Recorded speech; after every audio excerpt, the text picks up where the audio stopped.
sebanyak 7 orang yang akan dimulai dilakukan magang tersebut pada tanggal 15 Juli 2020 atau hari Rabu mulai besok.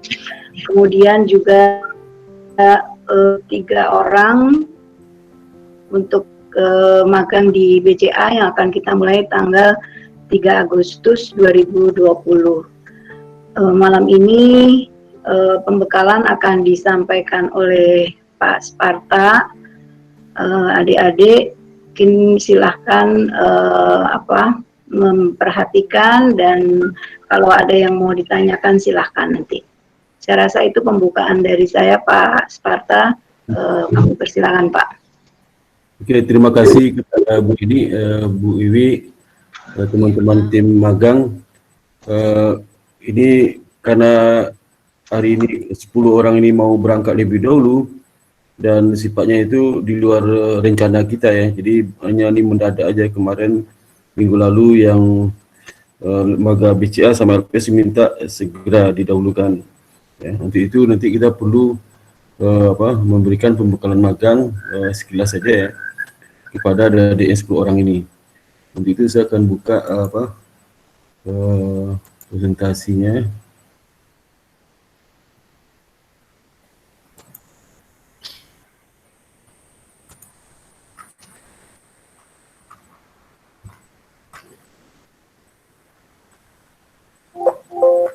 Jadi praktik kerja khusus LPS dan BCA Syariah ya.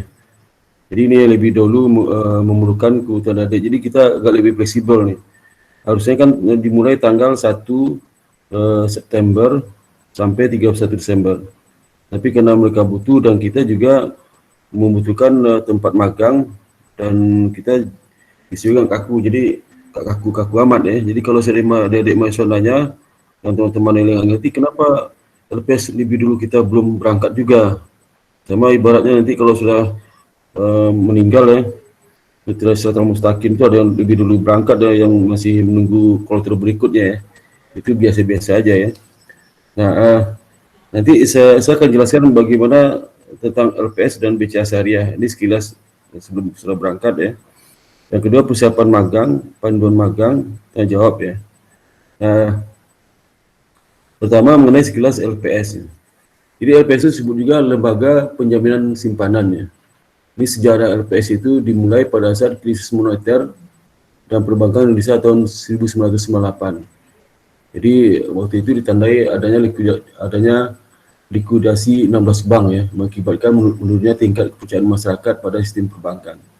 Nah, sehingga waktu itu SSK berupaya bagaimana caranya supaya menaikkan tingkat kepercayaan masyarakat terhadap bank. Nah, salah satunya adalah membentuk lembaga penjaminan simpanan. Artinya dengan lembaga ini masyarakat mau menyimpan uangnya di bank dengan ada jaminan. Sebenarnya ini jaminan pertama kali karena dulu waktu bank-bank buku 16 bank ini banyak sekali kasus di mana masyarakat yang punya dana 100 juta, 500 juta, 1 M itu nggak jelas nasibnya. Malah ada yang bunuh diri itu ya, bunuh diri karena nggak ada kepastian. Nah, sampai-sampai yang tabungannya 10 juta dia diamin aja, malas ngurusnya karena yang ngurusnya lebih mahal pada biaya saldo tabungannya. Nah, itu banyak sekali. Ada teman saya yang di auditor BPK itu menyatakan itu jumlahnya bisa triliunan itu. Jumlah dana masyarakat nggak diambil oleh masyarakat dari bank buku operasi itu. Bisa triliunan. Kenapa? Karena jumlah jutaan dan rata-rata kalau 1 juta aja satu orang. 1 juta udah kali 1 juta udah 1 triliun ya, 1 triliun.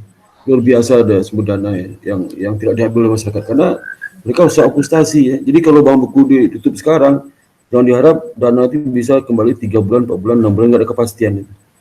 Tapi dengan ada LPS langsung menjamin dan ada prosedurnya bisa dipercepat. Jadi pemerintah mengeluarkan kebijakan untuk mengatasi krisis, keputusan Presiden nomor 26 tahun 98 tentang jaminan terhadap kewajiban pembayaran bank umum.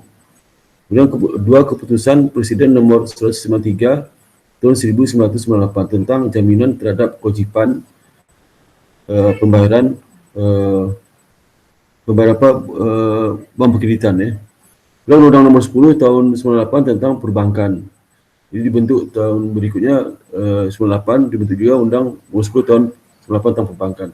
Undang-undang ini mengamanatkan pembentukan suatu lembaga penjaminan simpanan sebagai pelaksana penjaminan dana masyarakat. Tujuannya apa? Itu meningkatkan trust masyarakat kembali kepada perbankan. Kalau untuk bank, masyarakat itu turun sekali, takut menyimpan di bank ya. Banyak lari ke emas ya, investasi emas, investasi lainnya. Dan Undang-Undang Nomor 24 tahun 2004 tentang LPS dan dibentuk pada tahun 2004 pada tanggal 22 September 2004 Presiden Republik Indonesia mengesahkan Undang-Undang Nomor 24 tentang Lembaga Penjaminan Simpanan.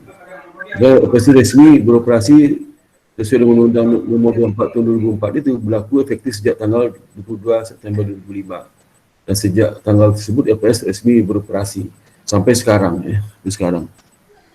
Nah, kalau kita lihat tentang lembaga penjaminan simpanan ini, apa itu LPS? LPS itu lembaga independen, transparan, dan akuntabel yang bertanggung jawab kepada Presiden langsung untuk menjalankan fungsi penjamin simpanan nasabah perbankan, melaksanakan resolusi bank dan turut aktif memelihara stabilitas sistem keuangan. Jadi ini penjamin simpanan. Ada juga lembaga yang menjamin kredit itu kepentingan bank. Jadi kepentingan bank, di mana bank memberikan kredit ke masyarakat pada saat krisis, banyak macet, sehingga bank bisa mengklaim kreditnya. Itu namanya Askindo, kemudian Askindo sama Jamkrindo ya, Jamkrindo. Itu lembaga penjaminan kredit ya. Jadi kepentingan bank, ini kepentingan masyarakat ya. Nah, dirikan seperti tadi itu Undang-Undang 2004 tahun 2004 dengan LPS. Modal awalnya waktu itu oleh pemerintah itu 4 triliun. Sekarang per 31 Desember asetnya sudah 210 triliun.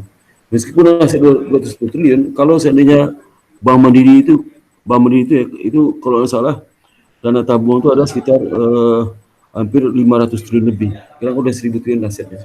Mungkin 600 triliun itu dari tabungan. Nah, kalau Bank Mandiri itu kolab, itu nggak bisa LPS menutup itu. Karena asetnya cuma 210 triliun. Ya, satu Bank Mandiri aja. Jadi kalau misalnya contoh BCA aja, ya kalau BCA itu kolaps, Bank Mandiri LPS nggak sanggup membayar tabungan masyarakat. Maka itu dijaga betul, jangan sampai terjadi sistemik risk ya, menjalar kemana-mana. Kemudian Komite Stabilitas Sistem Keuangan KSSK, itu jadi ini ada tutup ya. Ada empat ya, kondisi tutup lagi. Ya, bentar. Ya. Nah, jadi pertama adalah terkait dengan di semua bank yang beroperasi di Indonesia wajib menjadi peserta penjamin LPS. Penjamin LPS itu wajib. Jadi LPS itu sumber dana dari premi yang terima dari perbankan. Nah, itu yang dikumpul oleh LPS dari modal 4 triliun sekarang 210 triliun. Selama hampir kalau tahun 2005 sekarang udah 15 tahun ya, 15 tahun beroperasi. 15 tahun operasi dan naik aset sebesar 206 triliun ya, 206 triliun. Jadi hampir 10, mungkin 13 kali lipat ya naik asetnya. Tapi itu belum cukup ya, belum cukup lah. Kalau seandainya semua bank dibukukan, LPS nggak akan sanggup untuk melunasi kewajiban penjaminan dan simpanan dana ini. Ya. Kemudian juga apa fungsi dan tugas dari LPS ya? Pertama, menjamin simpanan nasabah penyimpan. Sudah aktif dalam memelihara stabilitas sistem perbankan. Merumuskan dan menetapkan kebijakan pelaksanaan penjaminan simpanan. Kemudian melaksanakan penjaminan simpanan. Merumuskan dan menetapkan kebijakan dalam rangka turut aktif memelihara stabilitas sistem perbankan. Dan berikutnya merumuskan, menetapkan dan melaksanakan kebijakan penyelesaian bank gagal yang tidak berdampak sistemik. Kemudian berikutnya melaksanakan penanganan bank gagal yang berdampak sistemik.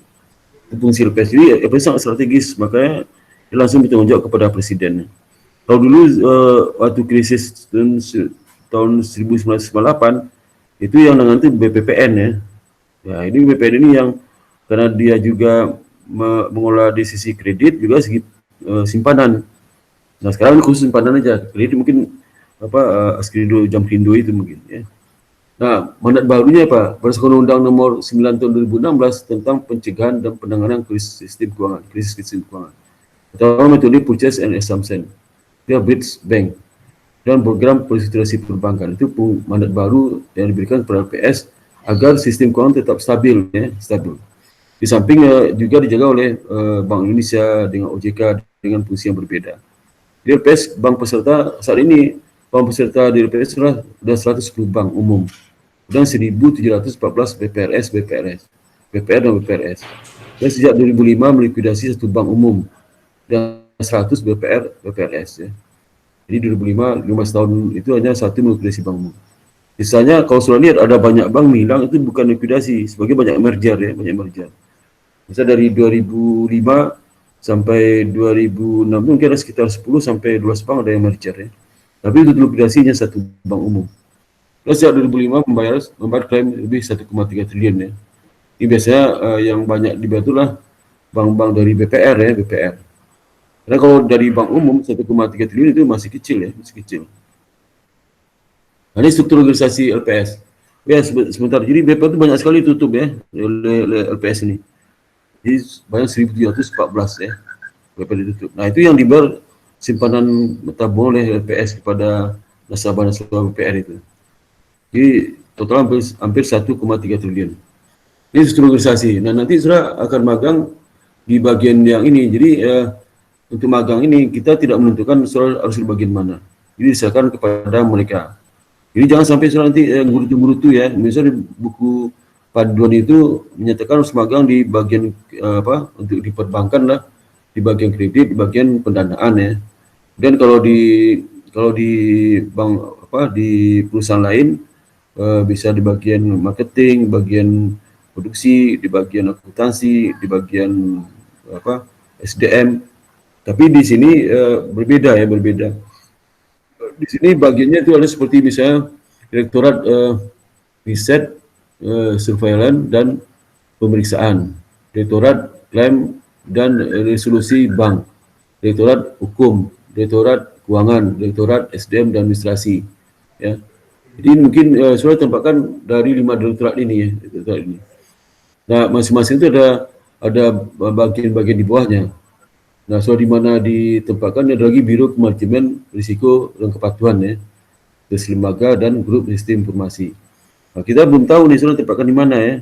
Nanti mereka ngatur besok itu mungkin kalau sudah datang ke situ ke LPS itu mungkin ada kata pengantar dari mereka, tata tertib yang sudah patuhi, baik tata tertib yang sifatnya pakaian, ya, itu perilaku, kemudian jam kantor, ya, jam berapa masuk dan pulang jam berapa. Biasa di lembaga-lembaga seperti LPS perbankan itu meskipun pulangnya ada yang jam 5, ada setengah 5, tapi itu jam yang resmi. Pada kenyataannya mereka pulangnya lebih dari itu, dari jam itu.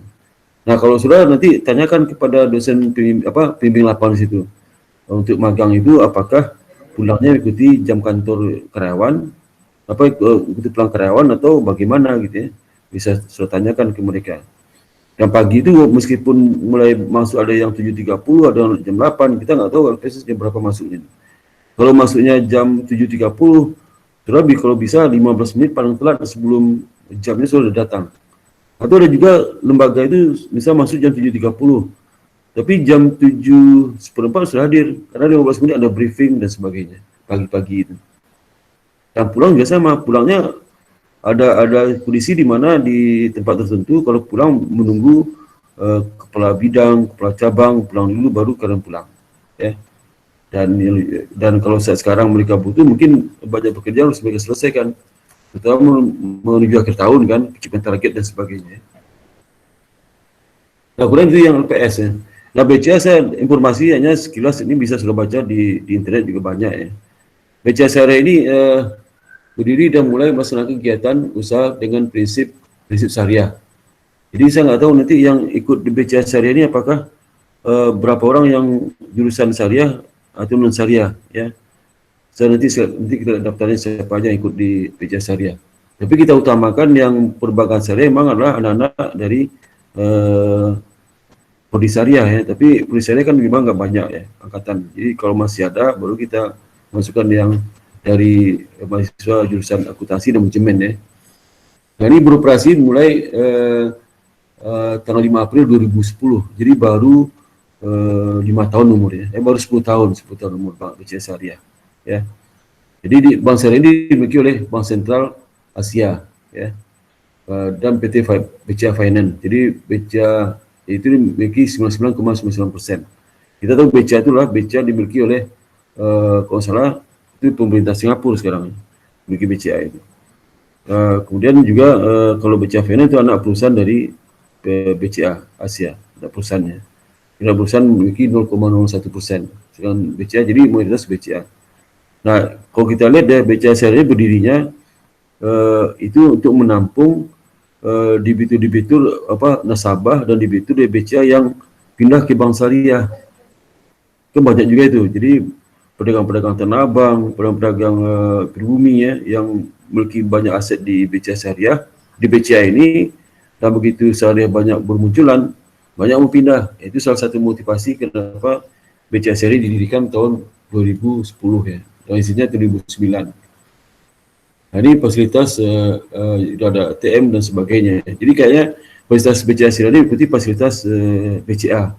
Sama seperti BRI Syariah mengikuti fasilitas di BRI, dan BNI Syariah mengikuti fasilitas di BNI. Sama Bank Mandiri Syariah juga mengikuti fasilitas di Bank Mandiri. Nah, saat ini BCA Syariah ini memiliki 68 jaringan cabang. Itu terdiri dari 13 kantor cabang, 15 kantor cabang pembantu, KCP. KCP ini di bawah kantor cabang. Misalnya kantor cabang itu ada memiliki 10 KCP. Ini sebabnya KCP ini banyak funding. Dan 40 unit layanan syariah WLS. WLS ini 40 unit layanan syariah yang tersebar di wilayah DKI dan Jakarta.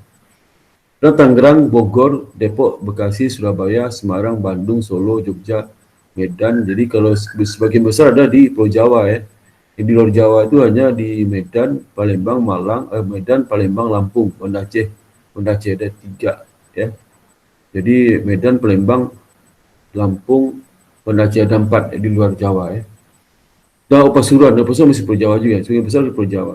Serta 2 layanan syariah bank umum LSPU ya. Yang merupakan sinergi antara BCA dan BCA Syariah dalam layanan penerima surat biaya penyelenggaraan haji ya, haji. Nah, kalau kita lihat daftar nama-nama mahasiswa yang masuk LPS nanti, pertama adalah Salman Sabila. Hadir hari ini. Salman Sabila ada nggak? Salman Sabila? Hadir, Pak. Hadir. Ada, Pak. Kemudian Michelle Pamela. Ini LPS ya, di LPS. IPK-nya 3,95, luar biasa ini. Michelle ada, Michelle Pamela. Hadir nggak? Michelle Pamela, halo? Halo Michelle Pamela, nggak hadir ya? Ada sih, namanya sih ada sih Pak. Apa? Jawab Namanya di sih chat, ada. Pak. Apa? Namanya Ada. ada nih Pak, hadir dia. Oh. Ya, ada mic-nya error. Pak. Oh. Putri Ratnawati, hadir. Hadir, Pak. 3,92 PK-nya. Wah, luar biasa nih ya. Terus Septian Sundiri. Putri baru sampai dari Palembang ya, Put? Iya. Iya, Bu. Dari Septian hari Sundiri, ini. Septian Sundiri di mana? Septiani ada. Hadir, Pak. Senin udah sampai. Itu 3,92 PK-nya. Hafiza Damayani, Hadir, Pak. 3,92 ya. Eka Pramana Putra. Hadir, Pak. Kemudian Muhammad Reza Podiansa. Ini yang LPS ya. Jadi LPS ini nanti biasanya kalau pengalaman sebelumnya mahasiswa kakak kelas kamu yang magang di LPS itu sampai sekarang belum ada terima tetap ya. Ada yang perpanjang, tapi kontrak diperpanjang terus ya. Kalau salah ada 1 orang diterima tetap ya. Ada 1 orang perempuan yang angkatan pertama dulu. Nah setelah itu kontrak karena tetap masih kontrak ya. Jadi syaratnya untuk tetap itu harus itu tes PCPM ya. Mereka ada program ODP-nya. Ya, kalau untuk yang pegawai yang biasa masih kontrak sekarang. Mungkin ke depan itu akan banyak kontrak itu diangkat untuk tetap. Karena sekarang mereka banyak buka cabang juga di setiap provinsi. LPSU ada. Tadi kan LPSU hanya sebagian Pulau Jawa, hanya Jakarta. LPSU ini dia buka cabang di daerah. Jadi butuh karyawan yang banyak ya, banyak. Dan sekarang juga mereka lagi memperluas kantornya. Dan kalau yang di BCA Syariah ada 3 orang. Itu Furqon Nur Hadi. Ada Furqon. Hadir Pak. Kemudian Adila Reza Tekno. Ada? Hadir Pak, hadir. Oh, itu pun laki-laki, saya pikir perempuan nih. Laki-laki Pak. Muhammad Fakri Kelana. Hadir Pak, hadir Pak. Hadir semua ya. Jadi PK-nya 3,01, 3,03 dan ada 2,72 ya. Jadi BCA ini nggak minta PK, mungkin minimal 2,5 PK kali. Ya. Dan memang dia nggak banyak, selama ini paling 1 atau 2 ya BCA Syariah, karena masih kecil kapasitas itunya, kapasitas tempat kantornya masih kecil. Dan juga ini kebetulan yang 3 ini dari Polis Syariah ya, Polis Syariah. Memang di angkatan kamu laki-laki semua ya? Angkatan berapa? Angkatan 2000 berapa? 2016? 17 Pak. Laki-laki semua ya? Nggak ada perempuan? Ada Pak. Oh, tapi nggak ada milih BCA Syariah ya? Milihnya Ada kemana? yang milih Pak, cuman nggak tahu Pak. Nggak diterima kali, tahu gimana sih, kurang tahu Ya, juga. karena urutannya PK karena itu dia pindah kali, pindah. Ya. Iya Pak. Nggak bersama magang nanti ya. Yang jelas ini bersama magang kita jumlah mahasiswa dan data, kemudian koordinasi menentukan kuota, koordinasi dengan tempat magang untuk BCA sama LPS itu sudah tinggal pergi situ. Bu Eni itu surat pengantar sudah dibuatkan untuk mereka, Bu Eni. Bu Eni. Halo Bu Eni. Ya Pak, LPS dan BCA sudah Pak, sudah Sudah, dikirim. surat pengantar. Itu surat pengantar satu atau masing-masing mahasiswa? Satu sih Pak. Satu, jadi satu ada Berikut nama-nama lampirannya, orang. ya, lampirannya Iya. dan CV-nya. Iya. Itu udah dikasih ke mereka ini, ke 10 orang ini, udah. Dikasih ke LPS-nya sih Pak.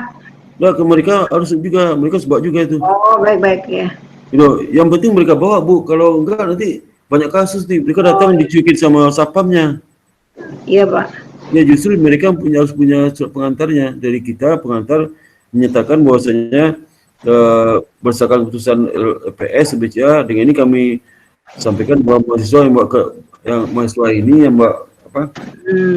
sama ini itu adalah memang benar mahasiswa IBS yang akan magang di Iya. ini.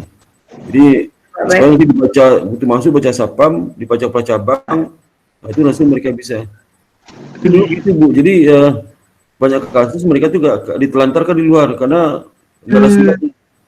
Nah, kalau surat kasih dia, biasa surat yang dia terima itu turunnya ke cabang bisa juga telat 2 hari 3 hari. Mereka mentelepon, dan yang mentelepon itu stafnya menyampaikan ke cabangnya, lalu menyampaikan ke bagian unitnya. Iya Pak, baik. Kita belum sampai. Atau ada juga pura nggak tahu, ada yang pura nggak tahu. Udah sampai ke dia surat dari pusat, tapi pura nggak tahu, sehingga mahasiswa dikerjainnya. Diberi nunggu. Tapi kalau surat kan bisa ada bukti itu. Jadi kalau bisa jam berapa berangkatnya? Kalau yang LPS yang berapa besok berangkatnya? Jam berapa? Kalau LPS di surat yang dari emailnya itu jam 8 Pak, selama masa PSBB. Jadi kemungkinan kita sebelum jam 8 sudah sampai di sana. Dari LPS ada surat ke email masing-masing mahasiswa sudah ada? Ada Pak. Sudah ada. Oh, LPS-nya ada Pak. Udah nggak usah. Nggak perlu lagi dari Pakaian LPS. juga udah Iya Pak ya, karena dari LPS-nya udah kepada Oh, masing-masing. nggak perlu lagi. Khawatirnya dari LPS hanya ke IBS, nggak ada ke mahasiswanya. Udah Pak, ada. Mesti ada ya. Ada Pak, masing-masing mereka Nanti terima. yang 7 orang itu LPS, tolong di-printkan itunya, suratnya itu. Iya baik Pak, nanti Kalau di-printkan, di-print. Pak tunjukkan ke Sapam, nanti takutnya nanti APSO error lagi gitu. Nanti di-printkan aja malam ini. Di-printkan, nanti pas begitu masuk ketemu Sapam, ditanya, tunjukin surat itu ya, tunjukin surat itu. Tanya Sapamnya. Ya. Nanti kami print Pak. Iya. Terus juga karena sudah mendahului magang di teman-teman lain, maka surat magang ini kan belum ada Pak dosen pembimbing magang nih ya. Itu nyusul. Mungkin kita segerakan nih untuk yang di 10 ini, karena kita SK 1 itu, jadi kita sekaligus semua. Jadi kita tunggu dulu. Jadi jangan kok dapat dosen bimbing. Jadi karena dosen bimbingnya itu kita buat bisa bulan Agustus ya biasanya. Agustus setelah ada kepastian penempatan semuanya, lalu kita buat dosen bimbingnya. Dosen bimbing nanti akan datang ke tempat saudara itu sekali ya. Nanti setelah 2 bulan mereka datang ketemu sama pembimbing lapangannya. Ya. Dan karena ini sudah berangkat duluan ya, Hati-hati nih untuk registrasi KRS. KRS kan registrasi mungkin sekitar ganjil 2021 itu KRS-nya sekitar minggu kedua atau ketiga Agustus ya 2020. Kan kuliah mulai 1 September. Jadi 2 minggu sebelumnya sudah mulai registrasi. Nah, kalaupun sudah registrasi kan pakai itu kan, pakai e-kampus kan. Ya, halo? Halo? E-kampus, nah Iya, saudara Pak. harus registrasi itu, jangan sampai nggak registrasi, karena beberapa kasus sebelumnya ada mahasiswa nggak registrasi. Siap, Ya, Pak. alasannya macam-macam itu. Jadi supaya aman registrasi. Dan nanti kalau saudara menghubungi dosen PA, pakai WA aja, kasih tahu kamu lagi magang, mohon diverifikasi. Kalau dosen PA-nya, kalau dosen PA harus menemui kamu, terpaksa habis jam kantor itu, karena Sabtu ya, atau jam kantor. Habis jam kantor jam setengah 5. Enggak jam istirahat siang, biasanya mahasiswa suka istirahat siang sih. Jam 12 sampai jam 1 minta izin sebentar ke tempat magangnya, baru sudah itu, baru menemui apa dosen PA-nya. Nah, lihat jadwal di sini ya, jadwal di sini kalau bulan Juli ini kan pemberitahuan magang, kita udah lakukan kemarin itu. Tanggal berapa? Juni, dipercepat ya, itu magang. Kemudian di minggu kedua Juli itu ya, penjelasan kegiatan praktik pekerja magang, udah kita lakukan kemarin. Kemudian nanti pembekalannya minggu ketiga Agustus 2020. Jadi sudah mendahului nih ya. Di pembekalan baru nanti minggu ketiga Agustus 2020, setelah semuanya bisa dipastikan penempatannya. Mungkin ada beberapa yang nggak dapat ya, karena keterbatasan tempat magang, diusahakan pakai mandiri aja ya, mandiri aja. Kalau personal praktek kerja magang 1 September sampai 30 Desember. Nah, sudah karena itu 4 bulan, saya nggak tahu BCA itu 4 bulan nggak? Kan mulai 2 Agustus sampai 2 November ya, Agustus, September, Oktober, November. Terus sampai 2 Oktober. Agustus sampai 5 bulan, Pak. berapa? BCA berapa bulan? Sampai Desember, Pak. 5 bulan. Oh, 5 bulan malah. Oke, 5 bulan ya. Kalau LPS 4 bulan ya. Iya, 4 bulan. 5 bulan ya. Jadi 5 bulan sudah BCA. Nah, nanti mengenai apa uang saku segala macam, jangan kamu tanya mereka ya. Biar aja mereka kasih tahu nanti. Biasa ada uang saku nggak banyak lah. BCA syariah itu sudah 50-60 ribu, nggak banyak ya. Dan kalau yang LPS ada juga uang sakunya, LPS itu. Tapi ya nggak banyak lah, kan tujuan surat kan belajar situ ya. Belajar bukan bekerja. Kalau bekerja baru minta gaji. Tapi kalau belajar, gaji itu tergantung mereka ngasih ya. Dikasih boleh, nggak dikasih juga nggak apa-apa. Kemudian juga nanti tanggal 1 Januari sampai 8 Januari harus selesai itunya, proses penyusunan laporan itu ya, laporan magang ya. Nah, saya ingatkan lagi ya, itu laporan magang ini jangan sampai saudara lebih waktu ini, misalnya bulan Februari belum serahkan juga, nanti dosen pembimbing magangnya banyak marah itu. Ikuti aturan ini ya. Karena jadwal ini juga dosen pembimbing magang juga tahu ini jadwal ini. Itu sudah diberikan waktu 1 Juni sampai 38 Januari sampai nilai keluar. Dan nilai yang di apa?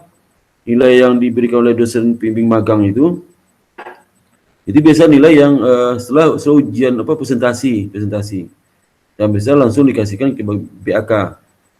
Kemudian juga sudah harus menyampaikan laporan ke pustaka, soft copy dikasih, soft copy, tapi ada tantangan dari pembimbing sama pembimbing lapangan ya, pembimbing lapangan ya. Cuma ada berita acara presentasi juga dilampirkan di situ ya. Lampirkan di laporan magang itu. Jadi kalau jumlah surat 242 nih pernah saya sampaikan dulu ya. 242 ini sekarang kita lihat komposisinya ya, komposisi sekarang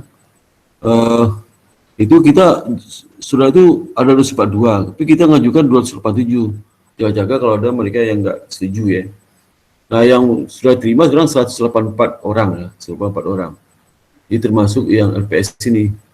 Bang Benny LPS 7, kemudian kantor kunjungan publik itu mungkin sekitar 30-an ya. Jadi barusan saja itu. Kemudian juga dari 242 ini sudah di 187, sehingga sisanya itu adalah sisanya tinggalnya 58 orang ya, 8 orang sisanya. Jadi 58 orang lagi. Jadi 58 orang itu mungkin dari ini masih ada yang belum disetujui oleh mereka, itu jumlah ada sekitar 30, 33, 38 ya, 48 orang ya, hampir 50 ya. Jadi mungkin ada nggak terima mungkin 7 atau 8 orang. Ya. Mungkin PK di bawah 2, di bawah 2,5 gitu. Ya.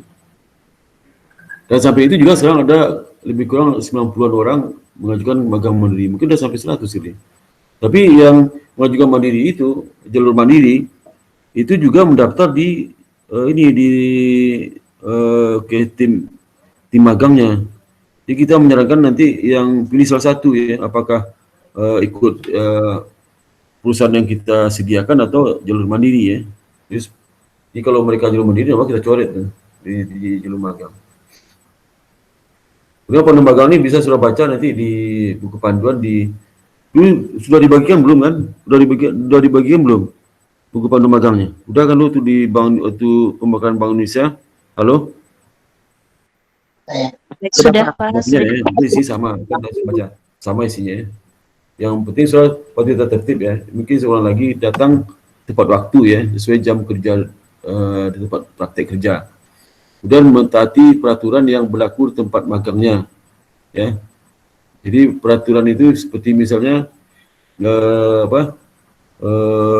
jam istirahat ya, kemudian juga pakaian ya, kemudian juga sepatu ya, pakaian, warna baju juga. Kalau mereka harus menyuruh pakai jaket. Tapi kalau suruh pakai baju tertentu, mereka suruh pakai baju warna putih ya. Baju putih, ban bawahnya hitam biasanya, ya. Membedakan magang dengan yang bukan magang ya. Lalu juga mereka sudah pakai batik, baju batik. Harinya masing-masing beda. Ada yang hari Kamis, Jumat, ada yang Senin, Jumat, ada yang Selasa, Kamis ada juga ya. Ada seminggu 2 kali, ada seminggu sekali. Kemudian mengisi presidensi daftar hadir di parah boleh pembimbing lapangan. Izin meninggalkan tempat praktik harus persetujuan pembimbing lapangan.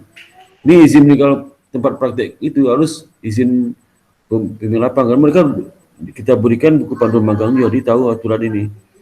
Jangan sampai terjadi pada kasus 3 tahun lalu di mana kakak kelas kamu itu pergi tanpa izin dari pembimbing lapangan. Sekali ditegur tetap enggak berubah. 3 kali dia lapor, kita ngirim email ke kita. Bahasa anaknya udah kita kasih peringatan SP1. Dia tak mau berubah, akhirnya dipecat ini. Akhirnya diberhentikan dari magang, sehingga nggak lulus anaknya. Kalau nggak lulus, uang nggak bisa kembali. Dia udah baru 12 KS, minta kembali uang nggak bisa. Kecuali sudah dipecatnya minggu pertama atau minggu kedua, masih mending ya. Tapi kalau dipecat sebulan ya, uang SKS nggak bisa dikembalikan. Dia harus ingat itu ya. Dia dipecatnya setelah udah masuk bulan kedua. Alasannya sakit lah inilah, tapi nggak ada berita. Ya berita. Jadi, berpakaian rapi sesuai ketentuan berlaku di tempat praktek kerja. Selama praktek kerja menggunakan jaket alma mater APS, kecuali tempat magangnya tidak membolehkan. Dilarang merokok dan minuman keras selama praktek kerja. Dilarang melakukan tindakan bertentangan hukum selama praktek kerja. Maksimum ketidakhadiran karena izin berhalangan dan sakit selama magang adalah 3 hari. Ya. Jadi kalau kecil sakit ya, sakit selama magang, selama 3 hari pun juga dipertimbang bagi mereka untuk surat istirahat, bisa juga. Bila 3 hari tidak hadir tanpa pemberitahuan, maka kegiatan magang langsung dibatalkan. Ya. Nah, kemudian untuk yang ini untuk yang kiat kamu supaya bisa masukkan diri di tempat kerja. Ya. Kalau salah itu ada diberikan pembekalan oleh Pak Baju ya. Itu pedas, masih ingat nggak pedas itu? Kalau masih ingat pedas, waktu magang BI kan ada pembekalan yang dikasih Pak Baju sama saya itu. Halo? Masih ingat pedas itu apa? P-nya itu apa? P-nya? P-nya lupa Pak. E-nya apa? D-nya apa? A-nya apa? S-nya apa? Ada disiplin. Apa? P-nya apa? P percaya diri. E-nya apa? E-nya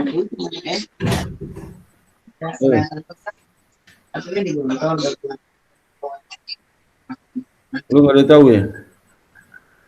Lupa, Pak. Kan dikasih juga materi, dikasih Pak Barjo, tiba aku baca lagi ya materinya ya. Baca lagi itu. Itu salah satu dari yang sudah pahami juga, harus sadarkan juga bahwa magang itu harus bisa menyelesaikan diri dengan cepat ya. Kemudian juga harus sopan ya. Kemudian harus punya inisiatif untuk membantu pekerjaan. Jadi misal kalau nanti sudah di tempat kerja itu tidak ada disuruh oleh mereka mengerjakan sesuatu, sudah datang mereka minta apa yang bisa dibantu ya, bisa dibantu. Dan kalau seandainya dalam istirahat ya kan biasa sudah suka ngobrol sama mereka. Nah, sudah sifatnya mendengarkan aja ya. Kalau diminta ngomong baru ngomong ya. Jadi hati-hati kalau baru-baru itu kita lihat dulu kondisi ya. Jadi seminggu pertama, 2 minggu pertama, nanti biasanya udah 3 minggu baru mulai akrab biasanya. Jadi seminggu itu mungkin ada shock juga, seperti yang sudah alami di Bank Indonesia lah. Bank Indonesia mungkin hari pertama aku agak kaku ya, sama lah dengan sekarang ya, dengan bank umum ya. Dan berikutnya lah, ini sanksi sama seperti sanksi pelanggaran tertib, dikenakan sanksi sesuai dengan beratnya pelanggaran. Kalau sudah merusak, menghilangkan alat yang dipakai untuk praktek di instansi atau perusahaan menjadi tanggung jawab dari saudara ya. Tidak menyelesaikan praktik kerja sesuai waktu yang ditetapkan ya. Masa tidak masuk selama lebih dari 3 hari ya. Ya prosedurnya sudah ada di buku panduan praktek ya. Ini sama sih di magang Bank Indonesia sama Bank Umum ya, sama. Sistem penilaiannya juga sama ya, sama sistem penilaiannya ya, sama. Kemudian laporan juga sama ya, nggak ada bedanya.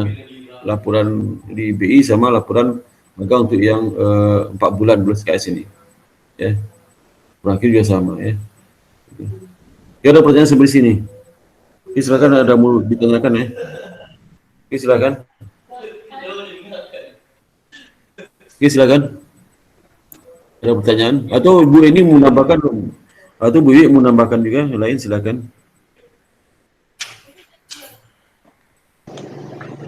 Cukup Pak. Ya, cukup. Bu ini, Bu Iwi ada menambahkan pesan-pesan ke mahasiswa ini? Ada mau tambahkan? Silakan Bu Iwi. Ya. Saya Pak.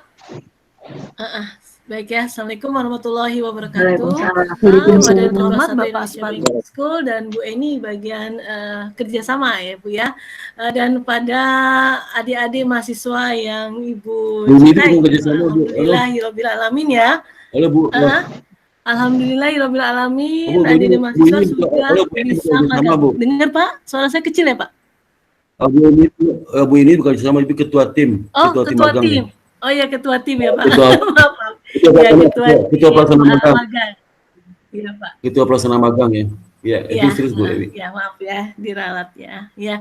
Dan adik-adik mahasiswa, alhamdulillah ya, sudah dapat tempat magang ya yang diidam-idamkan ya sudah tercapai, alhamdulillah ya.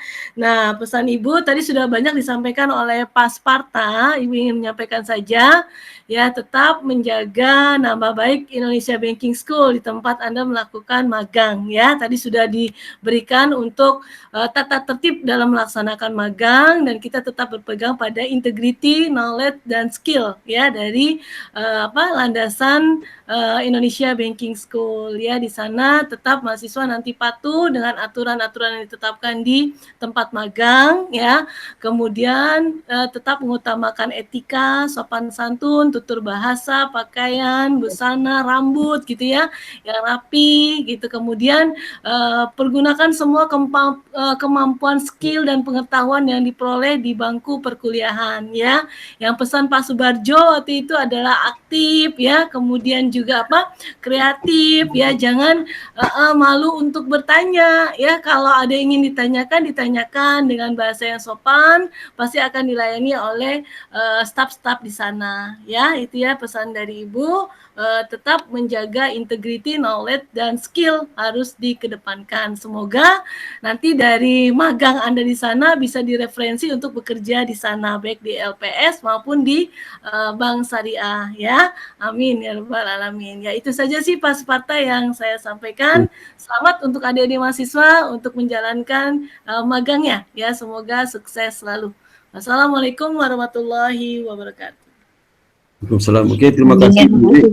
Ya. Oh, terima kasih Bu Wiwi.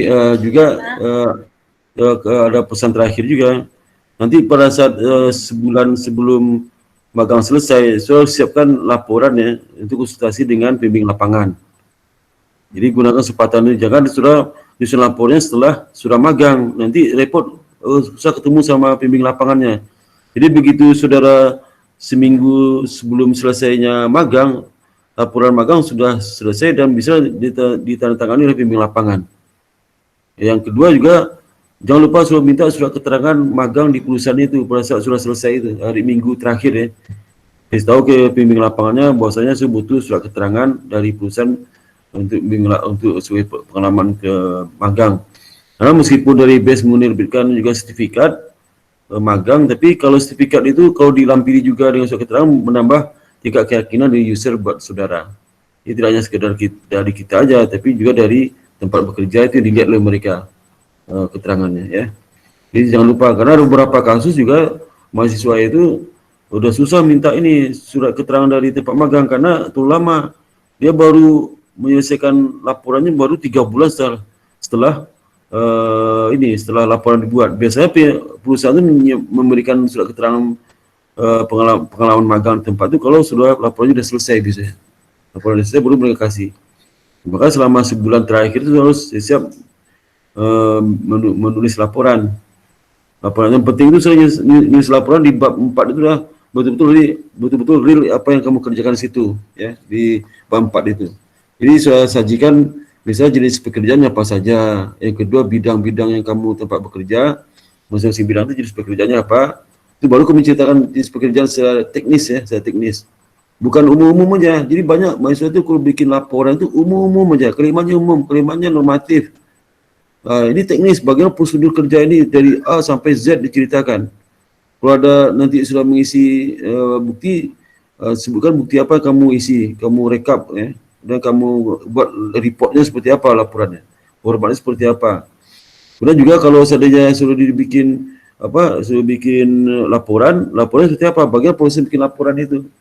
Kalau sudah bikin ke proyek ke daerah, keluar kota, ada juga mahasiswa yang tugas keluar kota, ada juga ke Bandung, nginap di situ, ada juga. Itu bikin itu ya, diceritakan pekerjaan itu, apa yang dikerjakan. Ini kadang-kadang mahasiswa kerja apa? Kerjanya membantu ini Pak, bantu bagian, kayak apa membantunya? Nggak bisa cerita mahasiswanya. Harus bisa cerita bantu harus jadi membantu seperti apa. Kalau sudah misalnya menyusun laporan, seperti apa menyusun laporannya? Langkah pertama apa? Sumber data dari mana? Kemudian berapa orang yang mengerjakan itu, dan berapa lama kamu kerjakan, itu apa jenis data yang masukkan ke laporan itu, terus format laporan outputnya seperti apa, dan laporan diberikan kepada siapa, manfaatnya apa, apakah laporan diberikan ke orang waktunya, apa setiap hari, setiap minggu, dan sebagainya, dan untuk apa laporan itu bagi mereka, harus tahu saudara, itu diceritakan semua teknis itu. Jadi orang kalau membaca laporan surah bab 4 itu seperti menyaksikan pekerjaan kamu selama magang gitu. Ini banyak masalah itu bikin laporan magangnya, aduh, seperti dia nggak pernah magang di situ ya. Kalau kita baca laporan, karena laporan bab 4 itu menyalin buku manual ada di tempat magang itu, manual dicari dia ditulisnya.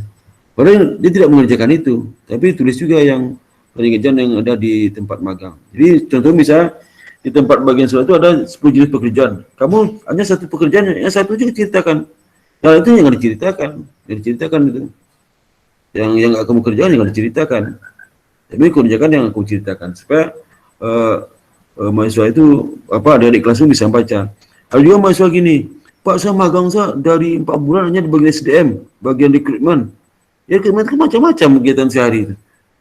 Ada bisa berapa jenis pekerjaan juga bagian rekrutmen. Misalnya menyeleksi lamaran masuk ya, mereka lamaran masuk, terus kriteria penyeleksi seperti apa, terus beberapa orang diterima, dasarnya apa, ya. Dan kalau yang kedua kegiatan menyeleksi itu kedua seleksi akhir, kemudian penempatan. Bu ini tahu itu yang di pekerjaan bagian rekrutmen itu ya. Jadi ada detail kerjanya. Ada juga kamu ikut rapatnya, ya kan bisa kamu ceritakan rapatnya siapa yang hadir, jam berapa, kemudian bicara tentang rapat apa, hasil gimana, apa follow up-nya. Ya, itu bisa kamu ceritakan semua. Tapi hati-hati yang sifat resa yang diceritakan, maka perlu pembimbing lapangan itu. Jadi kalau laporan kamu selesai, kita pembimbing lapangan bilang ini nggak bisa diceritakan, jangan diceritakan.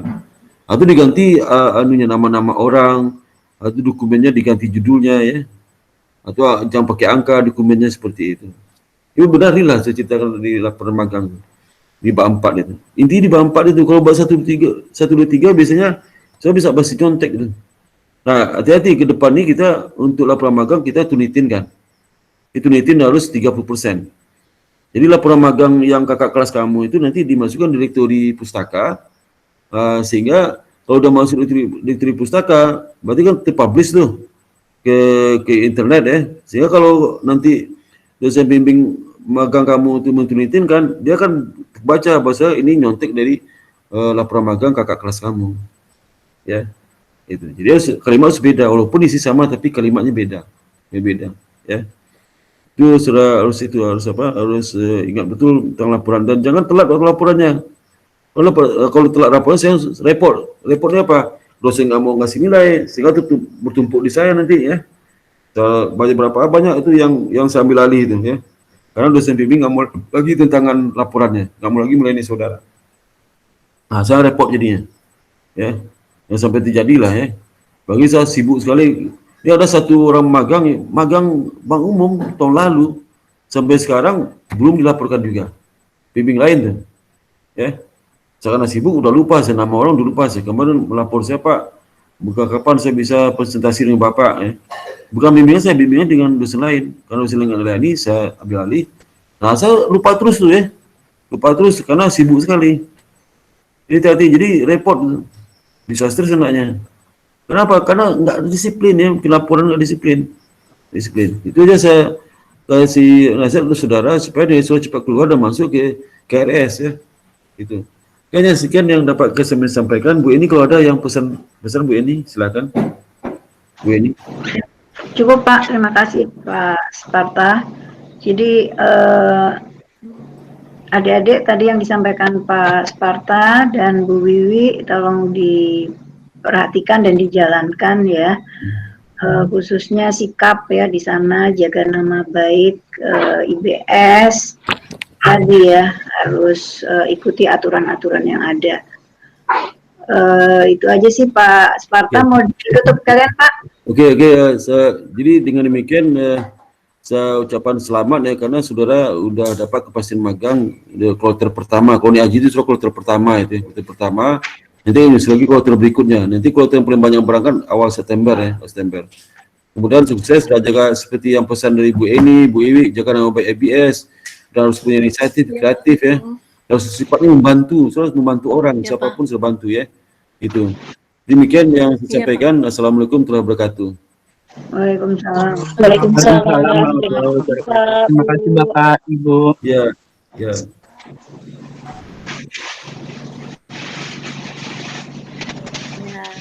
Oh ya, nanti apa?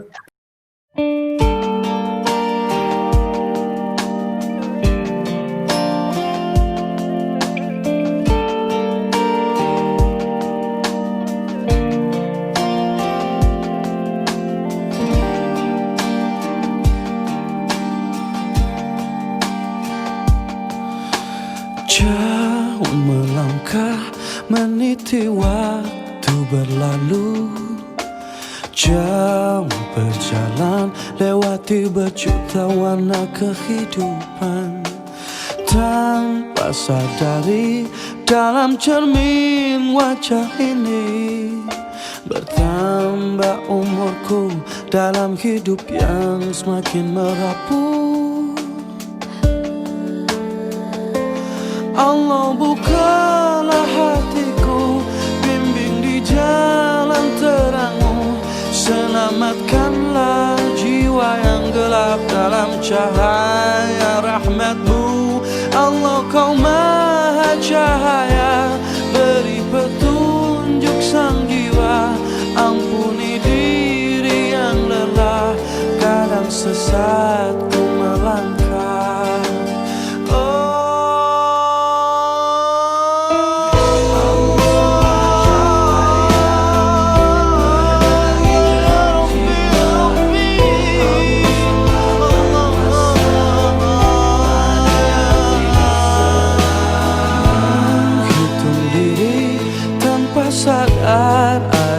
mata, menjadi saksi banyak waktu sia-sia, tanpa sadari dalam cermin wajah ini bertambah umurku dalam hidup yang semakin merapuh.